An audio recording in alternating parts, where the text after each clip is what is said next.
ZB. Kalian bisa panggil aku Zada ataukah Tomba, terserah kalian ya. Di video kali ini adalah video tentang sesi yang membahas tips, cara belajar, strategi atau soal-soal yang ada di UTBK, yaitu UTBK 2019. Soalnya aku UTBK di tahun 2019. Dan di sesi ini aku akan membahas pelajaran ekonomi. Oke, lanjut aja ke videonya. Oke.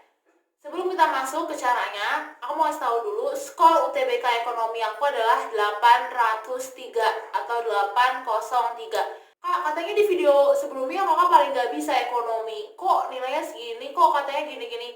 Oke, jadi gini ya guys, aku mau kasih tahu ke kalian bahwa di antara pelajaran sosum lainnya, jujur, aku bisa bilang bahwa pelajaran ekonomi adalah pelajaran yang aku paling kurang. Saat teman-teman yang lain mungkin udah belajar sampai segini, aku tuh masih baru ngerti gitu loh. Sedangkan mereka tuh udah ngerti semuanya kayak gitu. Nah, katanya paling gak bisa ekonomi, tapi kok nilainya paling tinggi di UTBK. Oke, saat aku bilang aku gak bisa, bukan berarti aku berhenti belajar buat pelajaran itu. Karena aku yakin di setiap pelajaran itu membawa perannya sendiri untuk nilai UTBK, termasuk pelajaran yang kalian gak suka atau gak bisa. Kalau di aku adalah ekonomi. Aku jujur, nambah jam belajar ekonomi itu jauh lebih banyak dibandingkan jam geografi, sejarah, atau sosiologi yang dimana aku punya dasar di situ.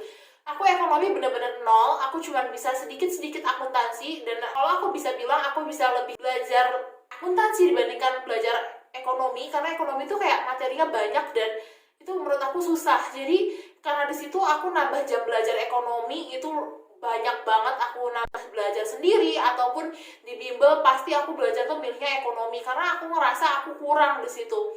Dan akhirnya saat udah mulai di sesi UTBK, mulai pelajaran ekonomi, aku tuh jujur agak sedikit panik karena aku mikir bisa nggak ya. Akhirnya aku ngomong sama diri aku sendiri, Zada, kita udah berjuang banyak buat belajar ekonomi ini, ayo kita coba dulu, kita usaha dulu. Ayo Zad, klik nih, mulai nih. Udah aku klik, udah keluar soalnya nih nomor 1. Terus aku baca pelan-pelan. Ayo Zad, pasti bisa. Dibaca dulu pelan-pelan soalnya.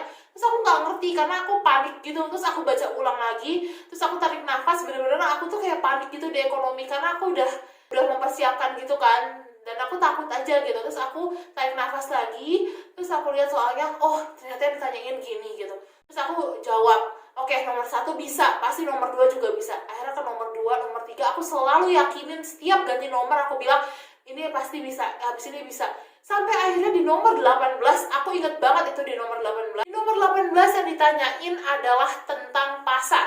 Kalian tahu ciri-ciri pasar, jenis pasar, kayak gitu. Dia dikasih ciri-ciri 3, tapi ciri-cirinya bukan ciri-ciri yang umum atau yang biasa gitu, tapi kalian pasti pernah tahu kayak gitu. Dan aku jawab, ini mah pasti oligopoli. Salah aku di situ adalah aku kayak gitu. Tapi kayaknya aku langsung ngomong kayak gitu ke diri aku, monopoli bisa deh. Apa oligopoli ya? Apa monopoli ya? Jadi aku membuka pikiran aku bahwa kayak ada yang lain gitu loh, kemungkinan yang lain masuk gitu. Terus akhirnya dari oligopoli itu aku ganti ke monopoli. Terus aku jadi kayak gak yakin, tadi iya gak ya. Sampai akhirnya aku lanjut ke nomor 11 sama 20, aku udah beda semangatnya dibandingkan nomor 1 sampai 17 yang ayo Zada bisa, pasti Zada bisa. Terus aku di situ tuh mulai timbul keraguan karena aku mikir kayaknya gitu. Nah, aku di situ tuh aku nyesel banget. Aku tahu jawabannya itu adalah oligopoli. Tapi selama aku pikir lagi, aku gini kayaknya monopoli deh. Akhirnya aku ganti jawaban itu jadi monopoli dibandingkan oligopoli gitu. Tapi kayaknya kayak yakin gak yakin gitu. Dan ternyata saat aku pulang ke rumah, aku baca lagi di buku, itu jawabannya oligopoli. Sementara aku udah ganti jawaban itu ke monopoli karena adanya keraguan itu. Nih, aku punya tips buat dapetin, misalnya kayak kalian susah nih di pelajaran tertentu. Sebenarnya yang bikin susah itu adalah diri kalian sendiri, bukan karena kalian kurang belajar atau kalian gak suka pelajaran itu atau gak bisa gitu ya. Tapi karena kalian udah ngomong, yang ini pasti aku udah gak bisa nih. Karena itu udah salah ngomong kayak gitu. Jadi setiap kalian nomor 1 ke nomor 2 ke nomor 3, coba kalian mulai ngomong, ayo Zada, atau panggil nama kalian sendiri, terus yang ini pasti bisa.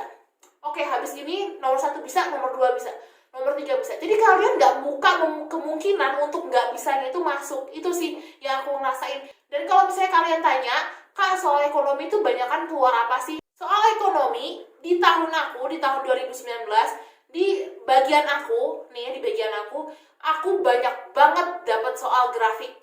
Oke, grafik tuh banyak banget, kurva itu banyak banget.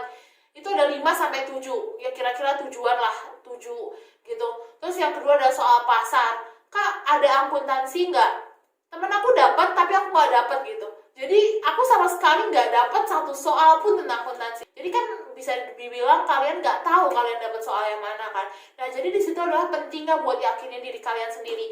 Dan kalau kalian nggak bisa di suatu pelajaran, bukan berarti kalian emang harus berhenti. Kalian bisa ngikutin tips aku, kalian ngambil materi yang benar-benar kalian mau pelajarin aja, atau kalian motivasiin diri kalian sendiri. Ayo pasti bisa, panggil nama kalian, kalian bilang pasti bisa. Itu sih yang membuat aku mendorong buat ngerjain soal UTBK ekonomi aku kemarin dan dapetnya skor 803. Oke teman-teman, semoga video ini bermanfaat. Sampai jumpa di sesi berikutnya di pelajaran lain. Jangan lupa subscribe @ztbzb.